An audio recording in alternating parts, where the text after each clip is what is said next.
cynicism that defines this moment, not just here in the state of California, but this moment all across the United States of America. I said this last night, I've said it almost every other day for the course of the last few months, that we defeated Donald Trump in the most important election in our lifetime in 2020, but we did not defeat Trumpism. Trumpism still is alive all across the United States.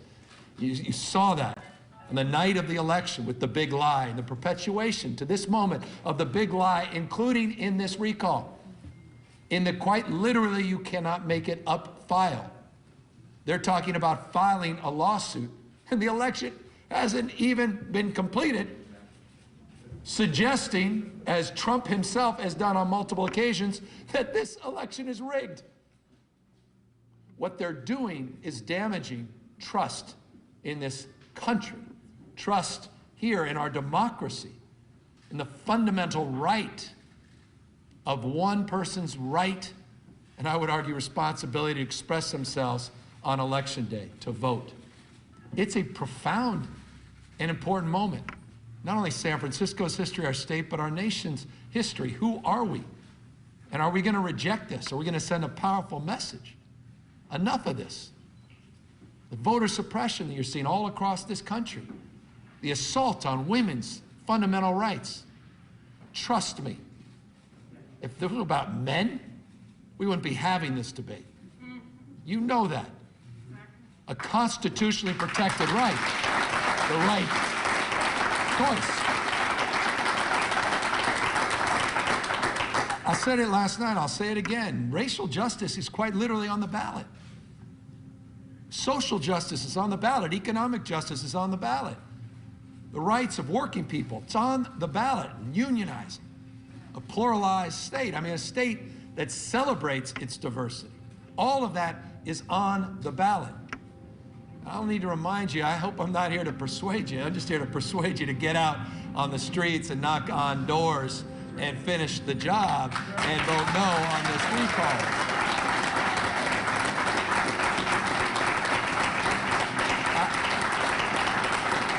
I'd be remiss, by the way.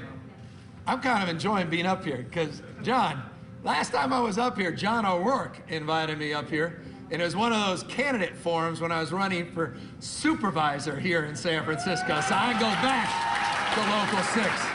That's before I had gray hair. I was my daughter's age, Brooklyn's age, when I was last up here.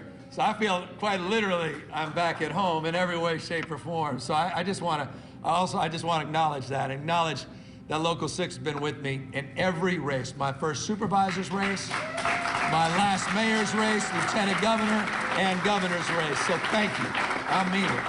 It means the world to me. And so, look, you've had my back. I want you to know I will have your back. And I hope not only in the next 18 or so months as I finish out this term, but the work we have in front of us to continue the job here in this state. And that job, by the way, is not done as well. You know, today I'm very proud that we have among the lowest case rates and positivity rates in America. We are proud of that. Been led by science and public health. You know, and I love some of the pundits saying that's going to be your biggest Achilles heel. California's leadership and resolve to address this issue in the pandemic. Well, with respect to those pundits that asserted that, take a look at the contrast. We're not asserting anything anymore. We have the ability to prove things. We've been able to see its scale, unprecedented scale, across this country, for that matter, around the rest of the world. Does science work? If you're interested in argument, if you're iterative, if you believe in public health, does it work to approach the issue of a pandemic by encouraging and or requiring face coverings and face masks?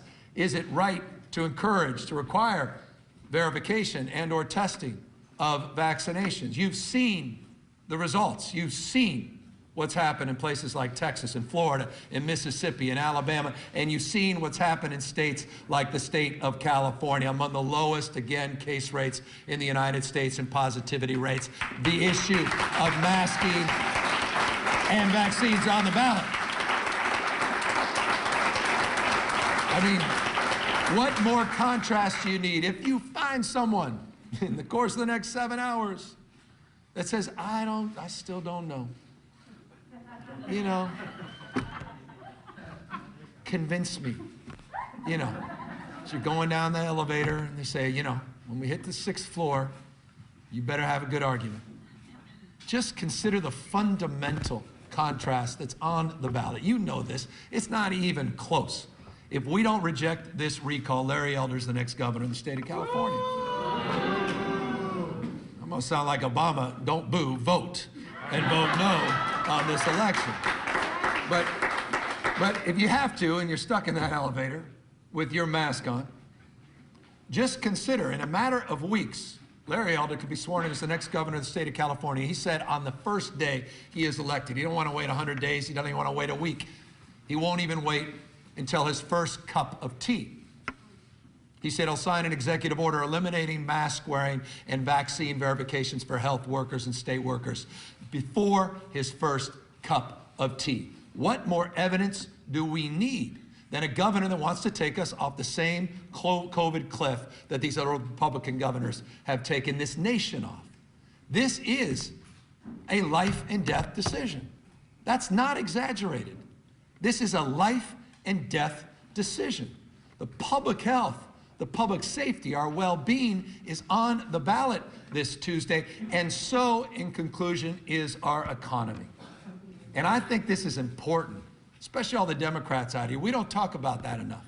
Labor talks about jobs, but we need to also talk about the economy.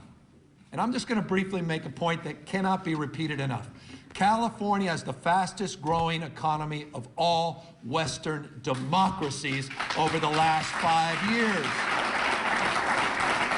No other state, no other nation, the United States included, Germany and Japan, no other nation has outperformed the state of California, the 5th largest economy in the world, in the last 5 years.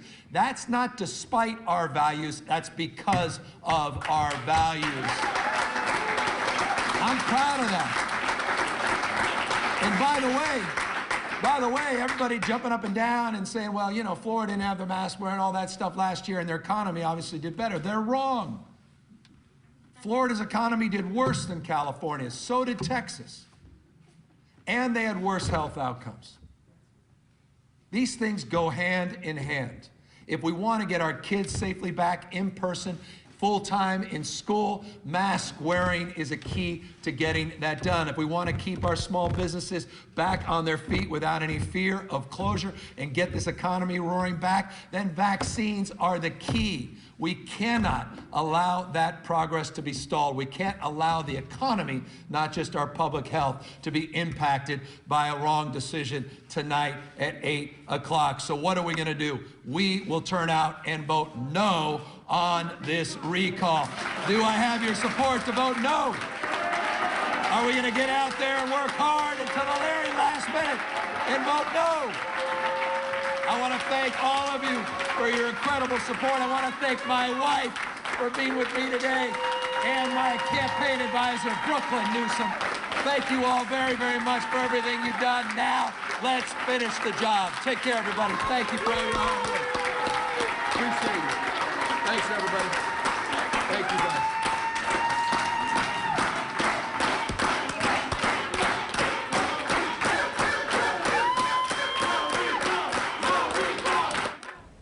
And the governor making a surprise last-minute stop in San Francisco, drilling home the point of getting out the vote. He met with several people there in San Francisco on the Get Out the Vote campaign with some volunteers that had participated.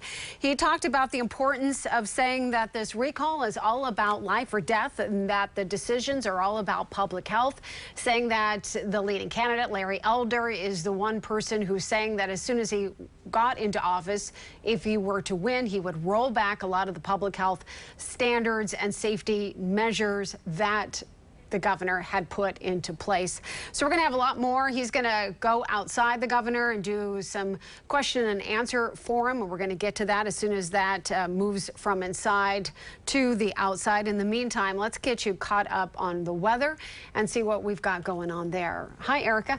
Hi, Teresa. Well, right now our inland area